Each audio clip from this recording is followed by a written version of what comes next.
साधारण 65 वर्ष वय असलेला हा तहव्वूर राणा आता भारतात दाखल झालाय। त्या दृष्टीने आजचा दिवस हा भारतासाठी अत्यंत महत्त्वाचा आहे, कारण मुंबईचा गुन्हेगार असलेल्या तहव्वूर राणाला भारतात आणण्यात यश आलंय। सगळ्या जगाचं या घडामोडींकडे लक्ष लागलं होतं। आजचा एनडीटीव्ही मराठीचा एक्सप्लेनर सुद्धा तहव्वूर राणाच्या या प्रत्यार्पणाबद्दलच आहे। मुंबईमध्ये 26/11चा दहशतवादी हल्ला म्हणजे 26 नोव्हेंबर 2008 ला मुंबईतल्या विविध ठिकाणी दहशतवाद्यांनी हल्ला केला। या हल्ल्यात जवळपास 165 निष्पाप लोक मारले गेले। 164 जणांचे जीव घेणारा क्रूर कर्मा तहव्वूर राणाला अखेर भारतात आणण्यात यश आलंय आणि आता भारताची न्याय व्यवस्था त्याचा फैसला करणार आहे। तहव्वूर राणाच्या प्रत्यार्पणासाठी भारताचा 16 वर्षांचा लढा अखेर यशस्वी झालाय आणि या तहव्वूर राणाचा मुंबई हल्ल्याशी नेमका संबंध काय? पाकिस्तानी लष्करात अधिकारी असलेला राणा दहशतवादी कसा झाला? तसंच या हल्ल्याआधी मुंबईत येऊन तहव्वूर राणानं नेमकं काय केलं? पाकिस्तानी लष्करात राणा नेमकं कोणतं काम करत होता? या तहव्वूर राणाची सगळी कुंडली आपण आज जाणून घेणार आहोत। तहव्वूर राणा हा पाकिस्तानी वंशाचा कॅनेडियन नागरिक आहे।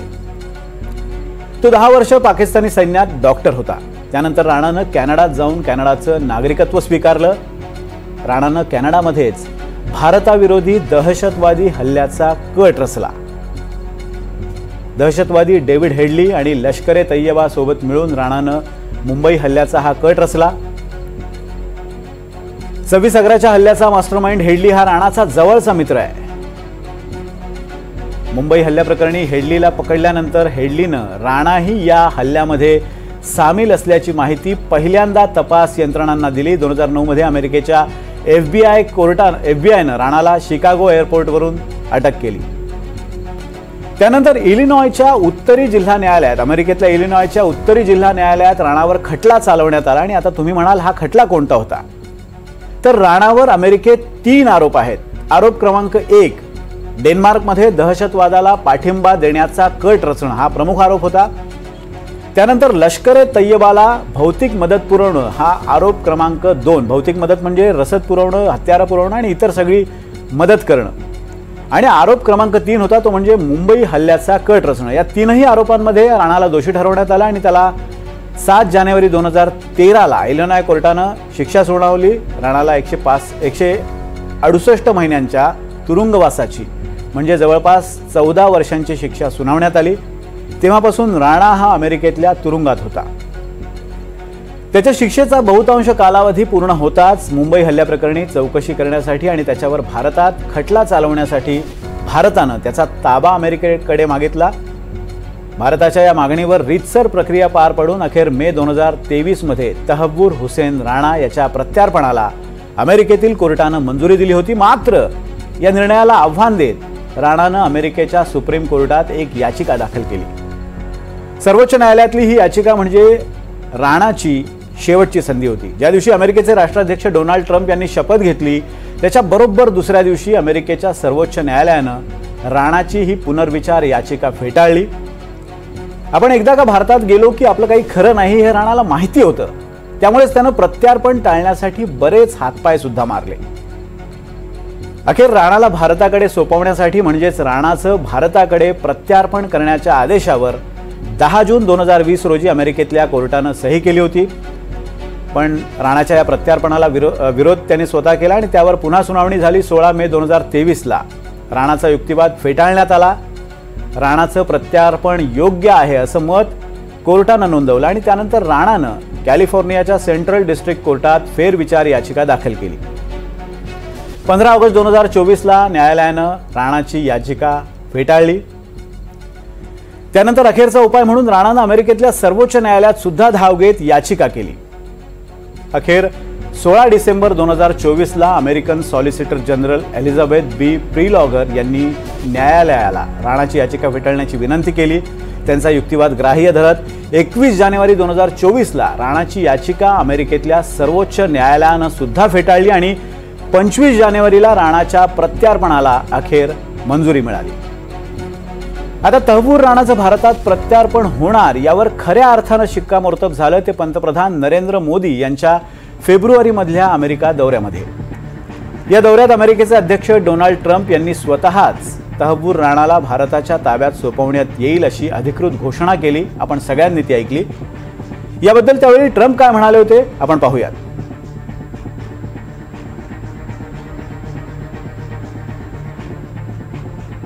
To announce that my administration has approved the extradition of one of the plotters and one of the very evil people of the world, and having to do with the horrific 2008 Mumbai terrorist attack, to face justice in India. So he's going to be going back to India to face justice as we deepen our तर Trump यांनी शब्द दिल्यानुसार तहव्वूर राणा आता भारतात आलाय. राणा हा मुंबईचा गुन्हेगार आहे. राणाचा मुंबई हल्ल्याशी नेमका संबंध काय हे जाणून घ्यायचं असेल तर डेव्हिड कोलमन हेडली याचं नाव समोर येतं आणि ते नाव घेतल्यानंतर पुढचा घटनाक्रम समोर येतो. तो म्हणजे मुंबई हल्ल्याचा मास्टरमाइंड हेडली सध्या अमेरिकन तुरुंगामध्ये शिक्षा भोगतोय. त्याबद्दल सुद्धा जाणून घेऊया. डेव्हिड हेडली आणि तहव्वूर राणा हे शाळेपासूनचे एकमेकांचे मित्र. तहव्वूर राणा हा ISI आणि लष्कर-ए तय्यबाचा दहशतवादी आहे. जेव्हा हेडलीनं मुंबईवर हल्ला करण्याची तयारी सुरू केली तेव्हा त्यानं रेकीसाठी राणाला मुंबईत पाठवलं. 2006 ते 2008 या काळात राणा रेकीसाठी अनेक वेळा मुंबईत येऊन गेला. राणा सतत मुंबईला का जातोय अशी शंका येऊ नये म्हणून त्यानं त्याच्या ट्रॅव्हल एजन्सीची एक शाखा मुंबईत उघडली. लष्कर-ए तय्यबा आणि हेडलीच्या सांगण्यावरून राणा ही तयारी करत होता. भारतामध्ये कुठे कुठे हल्ला करता येईल याची रेकी राणानं मुंबईत येऊन केली आणि अखेर राणाशी सल्लामसलत करूनच हेडलीनं मुंबईतल्या हल्ल्याची ठिकाणं निश्चित केली. मुंबई हल्ला प्रकरणी 405 पानांच्या आरोपपत्रात आरोपी म्हणून राणाचं सुद्धा नाव आहे. तर तहव्वूर राणा भारताच्या ताब्यात येणं हा भारताच्या कूटनीतीचा सुद्धा एक प्रकारे विजय मानला जातो. त्याचबरोबर तो भारतीय कायदेतज्ञांनी अमेरिकन कोर्टामध्ये केलेला युक्तिवादाचा सुद्धा विजय आहे. ज्यावेळी भारताचे पंतप्रधान अमेरिकेच्या किंवा इतर कुठल्याही देशाच्या दौऱ्यावर जातात तसंच दुसऱ्या देशाचे प्रमुख जेव्हा भारताच्या दौऱ्यावर येतात त्यावेळी आपण नेहमी एक बातमी ऐकतो किंवा ती बातमी दिली जाते ती अशी असते की दोन्ही देशांमध्ये अनेक सामंजस्य करारावर स्वाक्षऱ्या झाल्या. आता हे करार कसे महत्त्वाचे असतात हे राणाच्या प्रत्यार्पणाच्या निमित्तानं आपण जरा समजावून घेऊया. जून 1997 मध्ये भारत आणि अमेरिकेमध्ये गुन्हेगारांच्या प्रत्यार्पणासंदर्भातला करार झाला होता. गंभीर स्वरूपाचे आरोपी आणि दोषी यांच्या प्रत्यार्पणासंदर्भातला हा करार होता. एखाद्या गुन्हेगाराला भारत किंवा अमेरिकेमध्ये 1 वर्षापेक्षा जास्त काळ तुरुंगवासाची शिक्षा झाली असेल तर त्या गुन्हेगाराचं प्रत्यार्पण करता येतं. यामध्ये राजकीय गुन्ह्यांचा सुद्धा समावेश करण्यात आलेला नाहीये. मात्र एखाद्या राष्ट्राविरोधात कट किंवा राष्ट्रप्रमुखाविरोधात किंवा त्याच्या कुटुंबियाविरोधात जर कट असेल किंवा विमान अपहरण असेल, जहाज अपहरण असेल, आंतरराष्ट्रीय संरक्षण असणाऱ्या व्यक्तींच्या विरोधातला कट असेल, याचे आरोप असलेल्या गुन्हेगारांचं प्रत्यार्पण करता येतं. भारताचे सध्या 48 देशांसोबत अशा स्वरूपाचे प्रत्यार्पणाचे करार झालेले आहेत. राणाच्या बाबतीत बोलायचं झालं तर राणावरचे आरोप हे प्रत्यार्पणासाठी पुरेसे आहेतच. तो भारताचा गुन्हेगार आहे असं अमेरिकन प्रशासनानं 2020 मध्ये कोर्टात सांगितलं होतं. तसंच राणाच्या प्रत्यार्पणासाठी भारतानं योग्य कागदपत्र आणि पुरावे सादर केल्याचं अमेरिकन प्रशासनानं सुद्धा मान्य केलं होतं. भारतीय कायदेतज्ञांनी अमेरिकेत दिलेल्या या न्यायालयीन लढ्यामुळेच राणाच्या प्रत्यार्पणाची प्रक्रिया सोपी झाली आहे. तर तहव्वूर राणाच्या आधी अमेरिकेनं खलिस्तानी चरणजीत सिंग चीमा याला 2005 मध्ये तर कुलबीर सिंग कुलबीरा या गुन्हेगाराचं 2006 मध्ये प्रत्यार्पण केलं होतं. आता अमेरिकेनं भारताकडे सोपवलेला हा तिसरा गुन्हेगार म्हणजे तहव्वूर राणा आहे. 26/11च्या हल्ल्यात 164 जणांचा मृत्यू झाला होता. पाकिस्तानातून आलेले 9 दहशतवादी मारले गेले तर अजमल कसाब या अतिरेक्याला जिवंत पकडण्यात आलं होतं. कसाबला 2012 मध्ये फाशी सुद्धा देण्यात आली होती आणि आता राणाचाही असाच फैसला मुंबई लवकरच करणार आहे. तर राणाच्या प्रत्यार्पणासंदर्भातले हे फॅक्ट्स आपण पाहिले. मात्र राणाला प्रत्यार्पित करून भारतात आणण्याच्या मागे जे लोक होते किंवा NIA सारखी यंत्रणा होती त्या संदर्भातला तपशील काय आहे, कशा पद्धतीने त्याला इथं आणलं गेलं, त्यामागे कोण आहेत, सदानंद दाते यांच्या नेतृत्वाखाली ही सगळी प्रक्रिया पार पाडली गेली. सदानंद दाते नेमके कोण आहेत ते आता आपण पाहूया. तहव्वूर राणा हा भारतात आला, NIAनं त्याचा ताबा घेतला आणि आता सगळ्यात महत्त्वाचा प्रश्न आहे तो म्हणजे पुढे काय घडणार. त्या संदर्भातल्याच एकेका प्रश्नाची उत्तरं आपण सविस्तरपणे जाणून घेऊया. पहिला प्रश्न असा आहे की राणानं मुंबईवर दहशतवादी हल्ला घडवून आणला होता, मग राणाला मुंबईऐवजी आता दिल्लीत का ठेवलं गेले? तर त्याचं उत्तर समजावून घेऊया. तहव्वूर राणा हा सध्या एनआयएच्या ताब्यात आहे. एनआयए म्हणजेच नॅशनल इन्व्हेस्टिगेशन एजन्सी, ही राष्ट्रीय तपास यंत्रणा आहे. एनआयएचं मुख्यालय हे दिल्लीत असल्यानं सध्या राणाला दिल्लीत ठेवण्यात आलंय. एनआयएनं 2011 मध्ये तहव्वूर राणा आणि इतर आरोपींविरुद्ध दिल्लीतल्या विशेष न्यायालयात आरोपपत्र दाखल केलं होतं. तहव्वूर राणाच्या प्रत्यार्पणासाठी सगळ्यात आधी एनआयए अमेरिकेत गेली होती. त्यामुळे राणाला पहिल्यांदा दिल्ली जेलमध्ये ठेवलं जाणार आहे. आता पुढचा प्रश्न असा आहे की तहव्वूर राणाला मुंबईत आणलं जाईल का? सगळ्यांच्या मनात हा प्रश्न आहे, कारण हल्ला मुंबईत झाला होता, त्यामुळे त्याला मुंबईत आणलं जाईल का? त्याचं उत्तर पाहूयात. एनआयएच्या आरोपपत्रात तहव्वूर राणा हा आरोपी आहे आणि मुंबई पोलिसांच्या मूळ आरोपपत्रात राणाचं नाव वॉन्टेड लिस्टमध्ये आहे. म्हणून तहव्वूर राणाची दिल्लीत 2 ते 3 महिने चौकशी झाल्यानंतर कदाचित राणाला मुंबईत पाठवलं जाणार आहे. त्याच्या पुढचा प्रश्न असा आहे की तहव्वूर राणाची आता चौकशी कोण कोण करणार? कोणकोणत्या तपास यंत्रणा तहव्वूर राणाची चौकशी करणार? यामध्ये कोण कोण इन्व्हॉल्व आहेत? उत्तर पाहूयात. तहव्वूर राणाच्या चौकशीसाठी एनआयएनं एक विशेष टीम तयार केली आहे. यामध्ये 2 आयजी म्हणजेच 2 महानिरीक्षक, एक डीआयजी म्हणजेच एक उपमहानिरीक्षक आणि एक पोलीस अधीक्षक असं पथक असेल. यांचं पथक तहव्वूर राणाची चौकशी करणार आहे. तहव्वूर राणाची चौकशी करणाऱ्या एनआयए अधिकाऱ्यांच्या संरक्षणासाठीही दिल्लीतल्या पोलिसांची एक विशेष टीम तैनात करण्यात आलेली आहे. या विशेष टीमचं काम काय, तर या चौकशी करणाऱ्या अधिकाऱ्यांना आणि त्यांच्या कुटुंबियांना सुरक्षा देणं. आता तहव्वूर राणाचं प्रत्यार्पण होणं आणि एनआयएनं त्याची चौकशी करणं यामध्ये आणखी एक योगायोग आहे. तो म्हणजे ज्यावेळी 2008 मध्ये 26 नोव्हेंबरला हल्ला झाला होता, त्यावेळी पोलीस अधिकारी सदानंद दाते हे मुंबईत अतिरिक्त पोलीस आयुक्त होते. क्राईम ब्रांचमध्ये ते कार्यरत होते. आणि योगायोग असा की आज तेच सदानंद दाते हे एनआयएचे प्रमुख आहेत. म्हणजे हल्ल्याच्या वेळी जे होते, या हल्ल्याला तोंड देणारे जे जिगरबाज अधिकारी होते, ज्याबद्दल त्यांना राष्ट्रपती पदक सुद्धा मिळालंय, तेच सदानंद दाते आता या तपास पथकाचे सुद्धा प्रमुख असणार आहेत. हल्ल्याच्या वेळी ताज हॉटेलमध्ये जाऊन मुंबईकरांची सुटका करण्यात याच दातेंची भूमिका महत्त्वाची होती. आता सदानंद दाते हे कोण आहेत हे सुद्धा आपण पाहूयात. सदानंद दाते हे 1990च्या बॅचचे IPS अधिकारी आहेत. 26 नोव्हेंबर 2008च्या मुंबई हल्ल्याच्या वेळी त्यांनी अतिशय महत्त्वाची अशी भूमिका बजावली होती. हॉटेल ताजमध्ये अबू इस्माईल आणि अजमल कसाबनं त्यांना ओलीस ठेवलं. ज्यांना ओलीस ठेवलं होतं त्यांची सदानंद दातेंनी सुटका केली होती.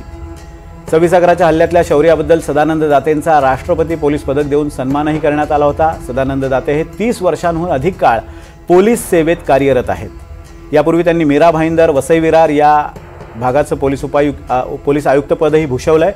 CRPFमध्ये दातेंनी IG म्हणून सुद्धा काम केलंय आणि केंद्रीय अन्वेषण ब्युरोमध्ये म्हणजे CBIमध्ये सदानंद दाते हे DIG या पदावर कार्यरत होते. महाराष्ट्र ATSचे प्रमुख म्हणून सदानंद दातेंनी महत्त्वाची भूमिका बजावली आहे आणि हेच सदानंद दाते सध्या NIAचे प्रमुख आहेत. सदानंद दाते यांनी वर्दीतील माणसांच्या नोंदी हे पुस्तकही लिहिलेलं आहे. तर सदानंद दाते प्रमुख असलेलं NIAचं पथक आता तहव्वूर राणाची चौकशी करणार आहे आणि या चौकशीतून अत्यंत महत्त्वाच्या गोष्टी समोर येणार आहेत. सगळ्यात महत्त्वाचं म्हणजे तहव्वूर राणाचं पाकिस्तान कनेक्शन उघड करून पाकिस्तानच दहशतवादी कारवायांना कशा पद्धतीनं खत पाणी घालत आहे हे आपल्याला सिद्ध करायचं आणि ते यामुळे सिद्ध होणार आहे. कसं तेही आपण पाहूयात. तहव्वूर राणा त्याच्या चौकशीत मुंबई हल्ल्याचे मास्टर माइंड्स हाफिज सईद, झकीर उर रहमान लखवी यांची नावं घेण्याची शक्यता आहे आणि ही नावं घेतल्यावर पाकिस्तानचा बुरखा आंतरराष्ट्रीय पातळीवर पुन्हा एकदा फाटणार आहे. आणि आता सगळ्यात महत्त्वाचा प्रश्न तो म्हणजे तहव्वूर राणाला शिक्षा होईल का? मुंबईकरांच्या या गुन्हेगाराला फाशी दिली जाणार का? हा एक महत्त्वाचा प्रश्न आहे. त्याचंही उत्तर जाणून घेऊयात. काय कायदेशीर बाबी आहेत ज्या तहव्वूर राणाला फाशीच्या शिक्षेपर्यंत पोहोचवू शकतात? तहव्वूर राणा प्रत्यार्पणानंतर आता भारताच्या ताब्यात आहे. आता भारताच्या कायद्याप्रमाणे पुढची प्रक्रिया चालवली जाईल. जेव्हा गुन्हेगाराचं प्रत्यार्पण झालं असतं त्यावेळी ज्या देशातून त्याचं प्रत्यार्पण झालंय त्या देशामध्ये सर्वोच्च शिक्षा काय आहे आणि करारामध्ये नेमकं काय ठरलंय याचा विचार सर्वप्रथम करावा लागतो. अमेरिकेत फाशीची शिक्षा ही अस्तित्वात आहे. त्यामुळे तहव्वूर राणाला फाशीची शिक्षा भारतामध्ये दिली जाऊ शकते आणि त्याची अंमलबजावणी सुद्धा केली जाऊ शकते. प्रत्यार्पित आरोपीच्या शिक्षेबद्दल नेमकी काय भानगड असते ते आपण थोडंसं समजावून घेऊया. अबू सालेमचं ज्या वेळेला पोर्तुगालमधून आपण प्रत्यार्पण झालं होतं, मात्र पोर्तुगालमध्ये फाशीची शिक्षा अस्तित्वात नाही आहे किंवा ती शिक्षा दिली जात नाही. त्यामुळे अबू सालेमला डेथ पेनल्टी किंवा कॅपिटल पनिशमेंट म्हणजेच फाशीची शिक्षा देण्यात येऊ नये अशी अट पोर्तुगालनं प्रत्यार्पणाच्या वेळी, अबू सालेमच्या प्रत्यार्पणाच्या वेळी ठेवली होती. त्यामुळे बॉम्बस्फोटातला आरोपी असलेला अबू सालेम अजूनही तुरुंगात जन्मठेपेची शिक्षा भोगतोय. आपण त्याला कॅपिटल पनिशमेंट, फाशीची शिक्षा देऊ शकत नाही. पण अमेरिकेमध्ये गुन्हेगारांना फाशीची शिक्षा दिली जाते. त्यामुळे तहव्वूर राणाला फाशीची शिक्षा देणं शक्य आहे. आणि याच अनुषंगानं राणाला फाशीची शिक्षा देता येईल का, याबद्दल काही वेळापूर्वी ATSचे माजी प्रमुख KP रघुवंशी यांच्याशी NDTV मराठीनं संवाद साधला होता. राणाला फाशी होऊ शकते का, याबद्दल रघुवंशीचं त्यांचं म्हणणं नेमकं काय ते सुद्धा आपण जाणून घेऊया. वेगवेगळ्या कंट्रीमध्ये वेगवेगळे 1-to-1 ट्रीटी असतात. तर त्यावेळी ज्या कंट्रीमध्ये ते क्रिमिनल पकडण्यात आला आणि ज्या कंट्रीने रिक्वेस्ट केला, तर पकडणारे कंट्री त्याच्या कानूनमध्ये अगर काही रेस्ट्रिक्शन असेल तर ते ज्या कंट्रीमध्ये जातात त्या कंट्रीमध्ये क्रिमिनल ऍक्ट केलेला आहे, जसं या केसमध्ये हिंदुस्थानमध्ये केलेला आहे, तर हिंदुस्थानचे कानून प्रमाणे त्यांना ट्रायल होईल. अमेरिकामध्ये देखील फाशी अजून आहे, तर भारत सरकारकडून अशी काही अंडरटेकिंग दिलेली असावा असं मला वाटत नाही. तर या ठिकाणी आता त्यांच्या पुढचा तपास NIA करेल. जे काही एव्हिडन्स आतापर्यंत फिजिकली या ठिकाणी आल्यानंतर कुठे कुठे गेले, काय काय गेले, कुठे थांबले, काय 17 वर्षाची अगोदरची गोष्ट आहे, किती सापडणार किती नाही. परंतु अगोदर देखील इतका एव्हिडन्स आहे की आम्ही अमेरिकन कोर्टाला कन्व्हिन्स करू शकलो त्यांच्या पार्टिसिपेशन. त्या या ठिकाणी आता NIA पुढची तपास करून त्यांच्या ट्रायल मुंबईमध्ये होणार आहे. आणि ट्रायलमध्ये जे काही सबूत कोर्टासमोर येत आहेत, जे काही फॅक्ट समोर येतात, त्याप्रमाणे कोर्ट त्यांच्या ठरवणार. KP रघुवंशी होते, माजी ATSचे चीफ होते. ज्या वेळेला अतिरेकी हल्ला झाला त्यावेळेला करकरे हे शहीद झाले होते. त्यावेळेचे तत्कालीन ATS प्रमुख ते शहीद झाले होते आणि तातडीनं रघुवंशी यांच्याकडे कार्यभार सोपवण्यात आला होता. आणि त्यानंतर पुढचा तपास आणि सगळा घटनाक्रम रघुवंशीच्या नजरेसमोर आहे. त्यामुळे त्यांच्या मताला खूप मोठी किंमत आहे. आणि दुसरा एक मुद्दा जो या बाईटमध्ये आपण पाहिला नाही, पण रघुवंशीने असंही एक म्हटलेलं आहे, जेव्हा आम्ही त्यांना हा प्रश्न विचारला की त्याला फाशीची शिक्षा दिली जाऊ शकते का आणि अंमलबजावणी होऊ शकते का, त्यावर त्यांचं असं म्हणणं होतं की अमेरिकेत त्याची शिक्षा पूर्ण झाली आहे. त्यामुळे आता भारतानं जर त्याला शिक्षा दिली तर अंमलबजावणी करण्याची मुभा भारताला आहे. त्यामुळे तहव्वूर राणा जर दोषी सिद्ध झाला, त्याला फाशीची शिक्षा झाली, तर त्याला फाशी देण्याचा अधिकार भारताला असणार आहे. तहव्वूर राणा भारतात आला म्हणजे 26/11चा हल्ल्याचा न्याय झाला असं मुळीच नाही आहे. तर आपल्याला अजूनही बराच मोठा पल्ला गाठायचा आहे. असे अनेक तहव्वूर राणा अजून सुद्धा बाकी आहेत. पाहूयात नेमकं मला काय म्हणायचं ते. हाफिज मुहम्मद सईद हा 26/11 हल्ल्याचा मुख्य सूत्रधार आहे. तर झकीउर रहमान लखवी हा लष्कर-ए-तय्यबाचा कमांडर आहे. लखवीनं अनेक दहशतवाद्यांना ट्रेनिंग दिलंय. साजिद मीर हा 26/11 हल्ल्याचा मुख्य हँडलर आहे. तो कराचीमधून मुंबईत आलेल्या दहशतवाद्यांना आदेश देत होता. तर आणखी एक आरोपी आहे, तो म्हणजे मेजर इक्बाल. हा ISIचा अधिकारी आहे. तो हल्ल्याचा हँडलर साजिद मीर सोबत काम करायचा आणि पाक लष्करासोबत संवाद साधायचा. म्हणजे दहशतवादी आणि पाक लष्कर याच्यातला दुवा हा इक्बाल होता. तर मुंबईच्या या सगळ्या गुन्हेगारांना शिक्षा होणं अजूनही बाकी आहे. त्यातला पहिला गुन्हेगार आता भारतात दाखल झाला. आता पुढचा काही काळ तहव्वूर राणावर न्यायालयीन प्रक्रिया चालेल आणि या प्रकरणी नरेंद्र मान यांची विशेष सरकारी वकील म्हणून या खटल्यासाठी नियुक्ती करण्यात आली आहे. आता या खटल्यामध्ये राणावरचे आरोप सिद्ध झाले की त्याच्या शिक्षेचा फैसला होईलच. मुंबईकरांच्या या गुन्हेगाराला कठोरात कठोर शिक्षा व्हावी अशी सगळ्यांचीच अपेक्षा आहे. आणि आपल्या तपास यंत्रणा, आपली न्यायव्यवस्था ही जबाबदारी चोखपणे पार पाडेल असा सर्वांनाच विश्वास आहे.